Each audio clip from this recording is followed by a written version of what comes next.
भक्तों, चाहे मर जाना, पर सावन में ये 5 गलती भूल कर भी मत करना। चाहे आपके आगे मौत ही क्यों ना खड़ी हो, लेकिन सावन में ये 5 बुरे काम मत करना। पूरे सावन सोमवार का लाभ नष्ट हो जाएगा। और सावन में बैंगन क्यों नहीं खाते? सावन व्रत में क्या क्या खाना चाहिए भक्तों? सावन में हल्दी से क्यों बचा जाता है? और सावन सोमवार का व्रत ये 3 महिलाएं क्यों नहीं रख सकती? ये सभी बातें आज हम इस सावन की इस वीडियो में बताएंगे।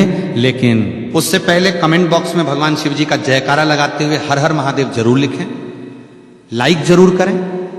भगवान शिव जी की भक्ति का यह सफर बहुत ही अद्भुत है, इसलिए इस वीडियो को एक पल के लिए भी छोड़कर मत जाना, क्योंकि शास्त्रों में लिखा है कि अधूरी जानकारी हमेशा सर्वनाश का कारण ही बनती है।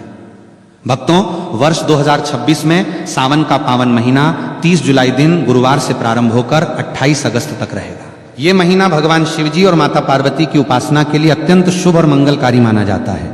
इस वर्ष सावन के दौरान कुल 4 सोमवार व्रत पड़ रहे हैं, जिनका विशेष धार्मिक महत्व है। पहला सावन सोमवार व्रत 3 अगस्त को मनाया जाएगा, दूसरा सोमवार 10 अगस्त को, तीसरा 17 अगस्त को और सावन का चौथा तथा अंतिम सोमवार व्रत 20 अगस्त को होगा।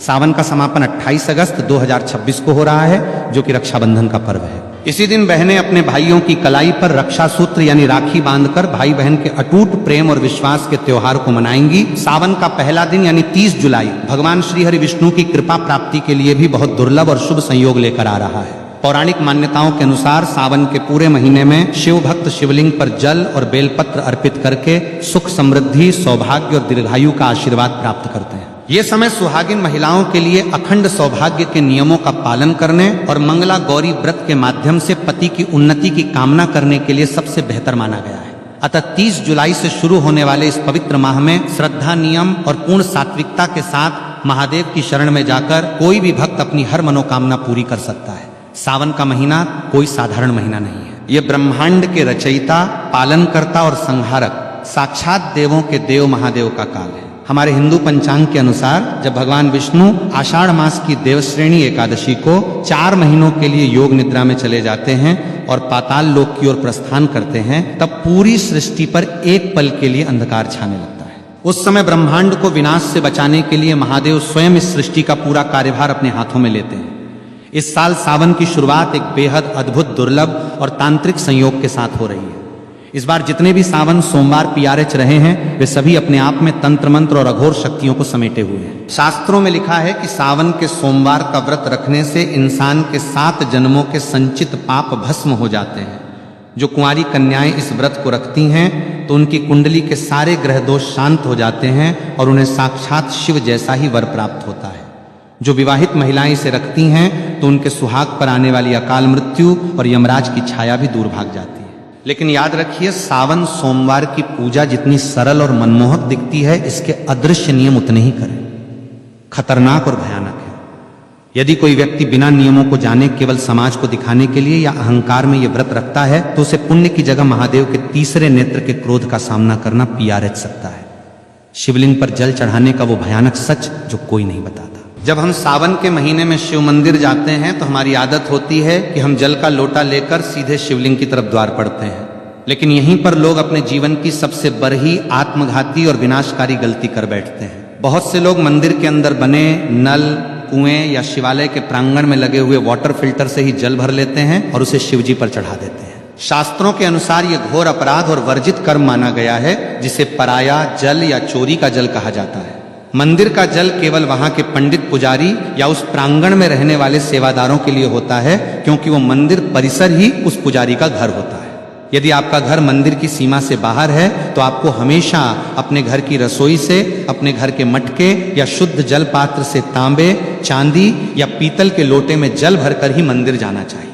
इसके पीछे का सबसे बड़ा आध्यात्मिक और वैज्ञानिक रहस्य यह है कि जब आप अपने घर से जल लेकर पैदल या किसी माध्यम से शिव मंदिर की ओर निकलते हैं तो रास्ते भर आपके घर की नकारात्मक ऊर्जा, आपके परिवार की बलाएं, पितरों का कष्ट और आपके शरीर की बीमारियां उस जल के भीतर समाने लगती हैं। वो जल आपके सारे कष्टों को अपने भीतर सोख लेता है। जब आप उस जल को शिवलिंग पर अर्पित करते हैं तो महादेव आपके उन कष्टों को स्वीकार करके उन्हें अपने गले के विष की तरह भस्म कर देते हैं। लेकिन यदि आप मंदिर का ही जल लेकर वहीं चढ़ा देंगे तो आपने अपने घर का कोई कष्ट महादेव को सौंपा ही नहीं।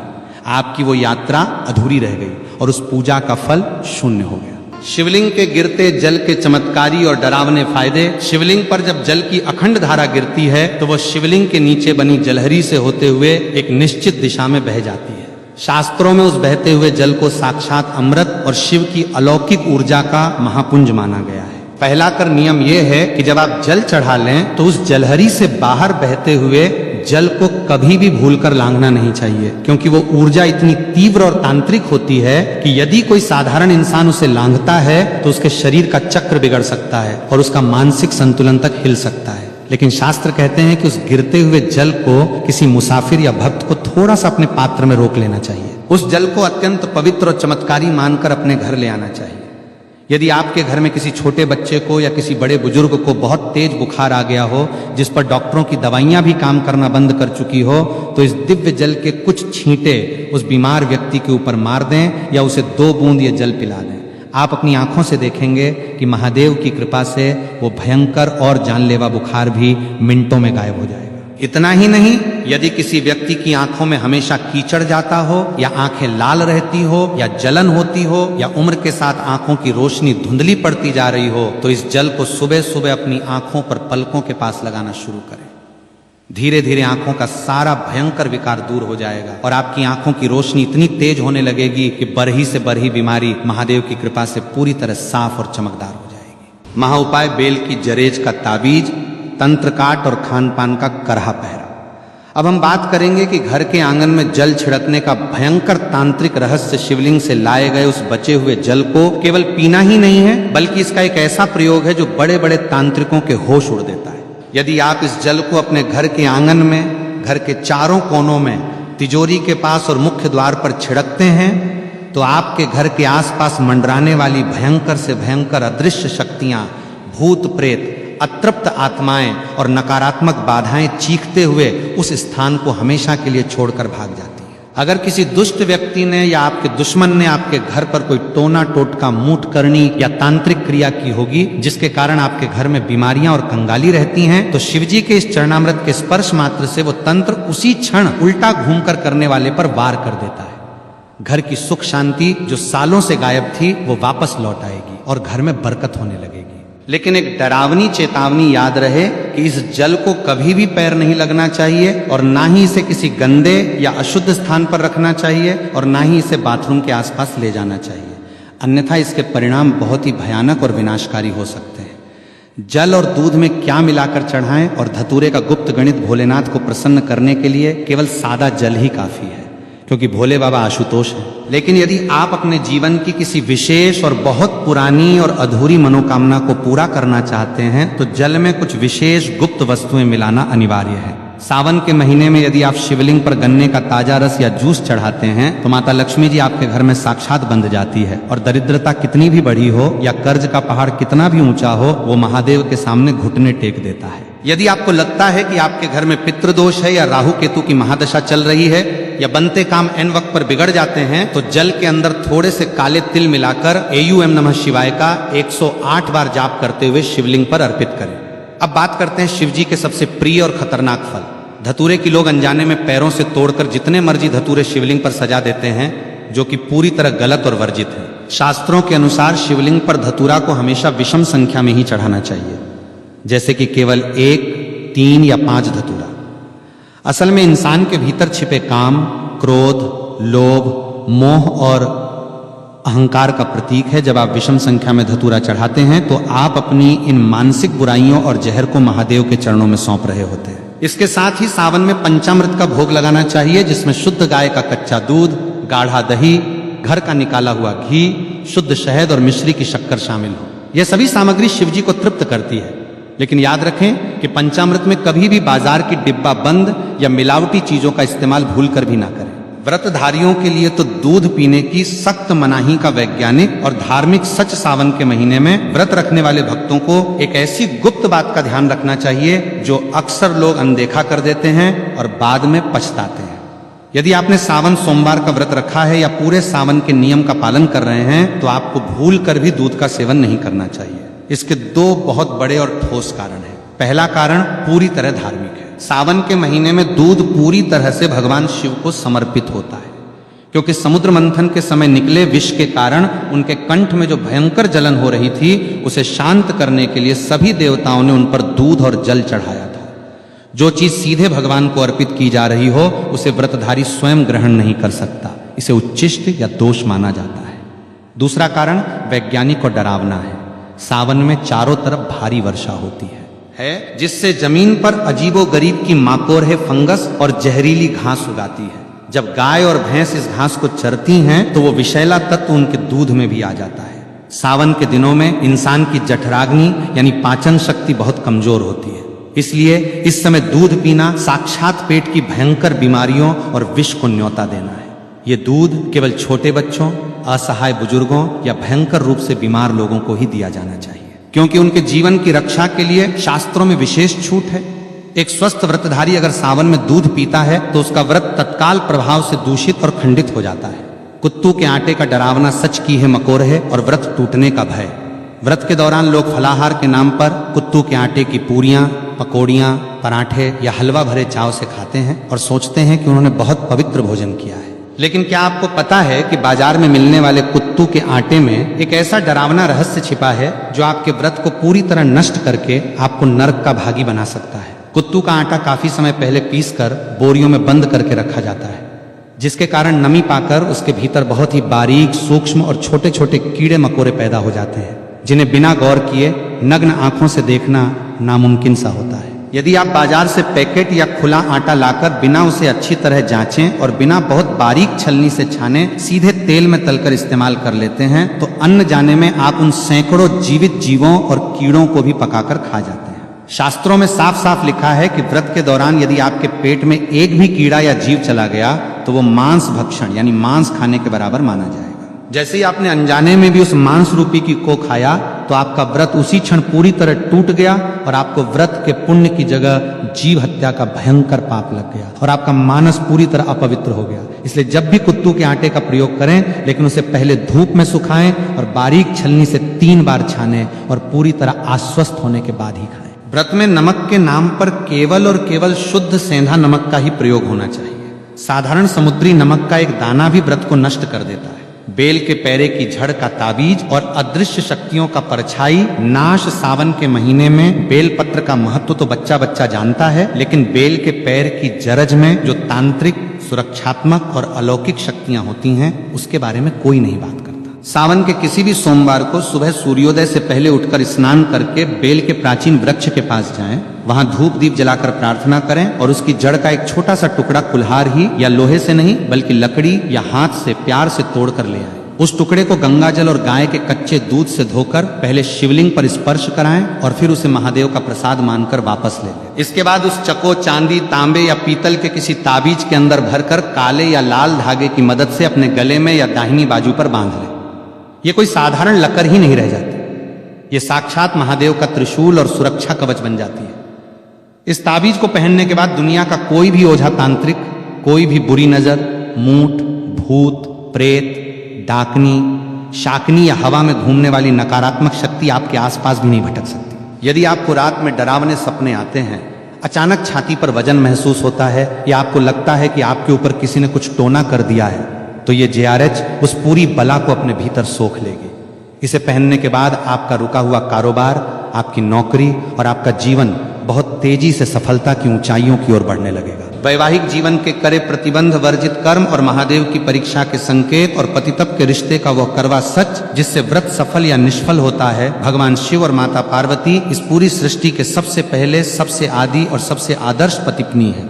इसलिए सावन के व्रत में पतित के आपसी व्यवहार और मानसिक पवित्रता का बहुत गहरा और सीधा संबंध होता है। जो पतित सावन के महीने में या विशेषकर सोमवार के व्रत के दिन आपस में गाली गलौज करते हैं या एक दूसरे को नीचा दिखाते हैं, ताने मारते हैं या आपस में भयंकर लड़ाई झगड़ा और क्लैश करते हैं, उन्हें सावन का व्रत रखने का कोई अधिकार नहीं है।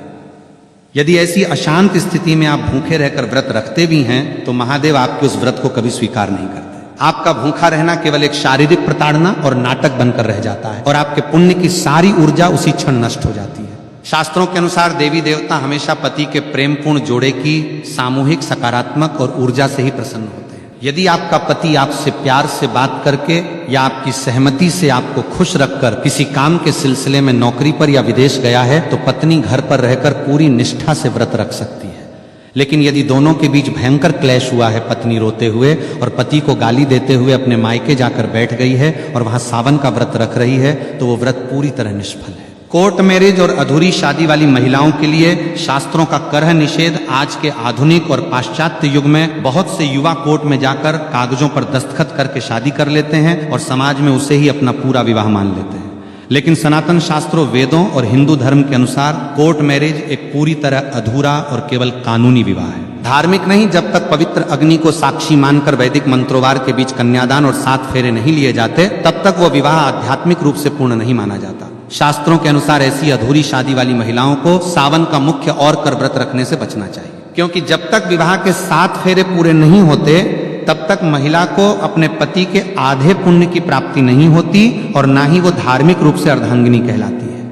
यदि ऐसी महिलाएं व्रत रखना चाहती हैं तो उन्हें पहले विधिवत रूप से भगवान शिव और माता पार्वती जी के सामने 7 फेरे या विवाह की रस्में पूरी करनी चाहिए, तभी उनका व्रत पूर्ण रूप से फलदायी माना जाएगा और उन्हें सौभाग्य की प्राप्ति होगी। कुंवारी कन्याओं और विवाहित महिलाओं के लिए शिवलिंग स्पर्श का रहस्यमय नियम सावन के महीने में कुंवारी कन्याएं मनचाहा और संस्कारी वर पाने के लिए और शादीशुदा महिलाएं अपने पति की लंबी उम्र तथा अखंड सौभाग्य के लिए व्रत रखती हैं। लेकिन यहां भी एक बहुत बड़ा और सख्त नियम है जिसे हर महिला को जानना बेहद जरूरी है।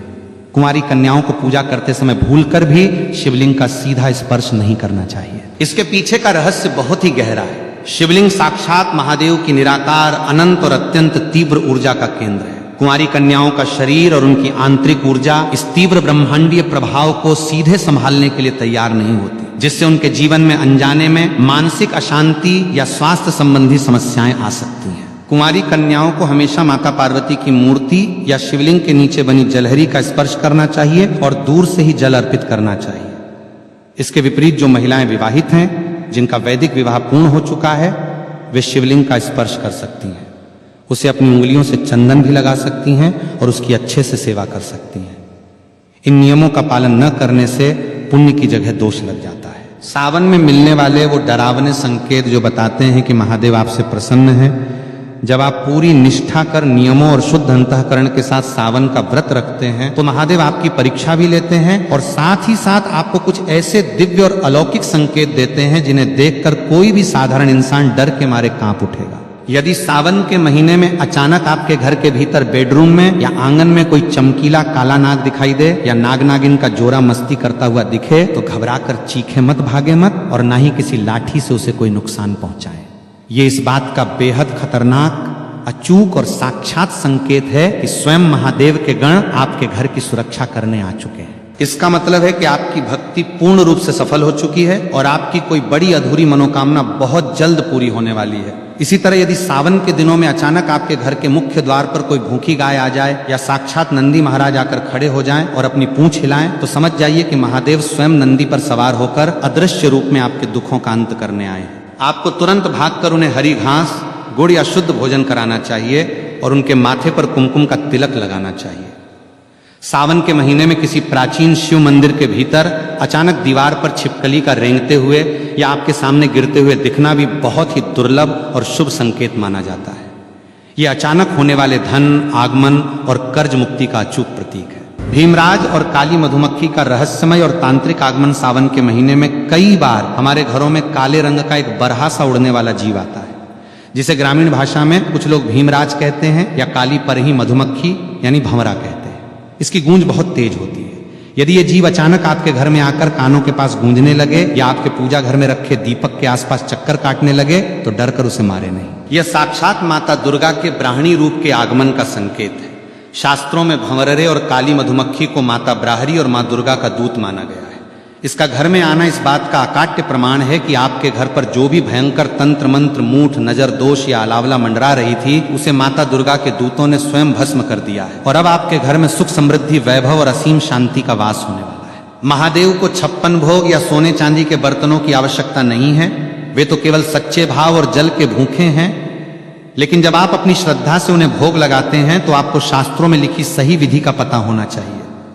सावन में शिवजी को कभी भी बाजार की मिलावटी केमिकल युक्त या खोए की कृत्रिम मिठाइयों का भोग न लगाएं। यदि आप बर्फी का भोग लगाना चाहते हैं तो वो घर पर शुद्ध दूध से बनी खोए की होनी चाहिए और भूलकर भी उसमें चांदी का वर्क नहीं लगा होना चाहिए, क्योंकि चांदी का वर्क बनाने की प्रक्रिया में कई बार अशुद्ध और वर्जित चीजों का प्रयोग होता है जो महादेव को क्रोधित कर सकता है। शिवजी को दही का भोग लगाना अत्यंत शुभ माना गया है। खासकर सावन के तपते और उमस भरे मौसम में दही पूरी तरह से ताजा होना चाहिए। खट्टा खमीर उठा हुआ या बासी दही शिवलिंग पर चढ़ाने से घर में क्लेश और बीमारियां बढ़ती हैं। पंचामृत बनाते समय दूध, दही, घी, शहद और मिश्री को एक निश्चित पवित्र अनुपात में मिलाएं और उसे तांबे के बर्तन में कभी न रखें। तांबे के पात्र में दूध या दही रखने से रासायनिक प्रतिक्रिया होती है और वह पंचामृत जहर के समान एसिडिक हो जाता है, जिसे शिवलिंग पर चढ़ाना पाप है। पंचामृत के लिए हमेशा पीतल, चांदी, कांसे या मिट्टी के पवित्र पात्र का ही प्रयोग करें। समुद्र, मंथन और हल्लाहल विष की वो पौराणिक कथा जिससे कांप उठी थी।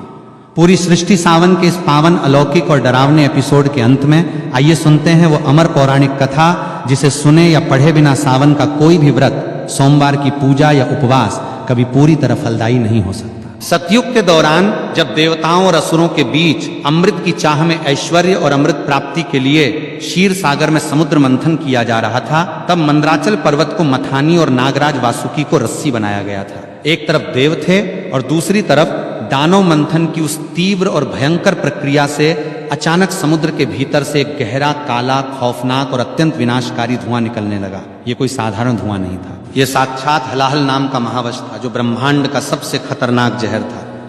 उस विष की गर्मी और जहरीली लपटें इतनी खतरनाक थीं कि तीनों लोकों के प्राणी तरह तरप कर मरने लगे। देवताओं के मुकुट पिघलने लगे, वनस्पति सूखने लगी और असुरों का दम घुटने लगा और पूरी सृष्टि